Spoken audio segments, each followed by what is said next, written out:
کیا واقعی P T I کو پنجاب میں وائٹ واش کا سامنا کرنا پڑ رہا ہے؟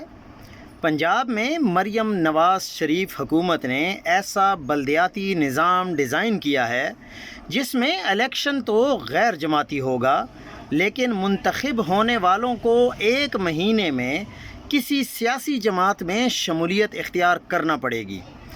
دوسری طرف سکندر سلطان راجہ نے پی ٹی آئی کو انٹرا پارٹی الیکشن کیس میں الجھا رکھا ہے۔ نہ فیصلہ پی ٹی آئی کے حق میں آئے گا، نہ وہ پنجاب میں بلدیاتی نظام کی سٹیک ہولڈر بن سکے گی۔ یعنی بدنیتی کے ساتھ ڈیزائن کیے گئے بلدیاتی نظام سے پی ٹی آئی کو آؤٹ کرنے کی سازش تیار کر لی گئی ہے، اور ہمارے شہرِ آفاق تحقیقاتی صحافی اس غیر اخلاقی اور غیر قانونی عمل کی مذمت کرنے کے بجائے بغلیں بجاتے نظر آ رہے ہیں۔ پاکستانیوں، یہ ہیں پاکستان کے اصل صحافی۔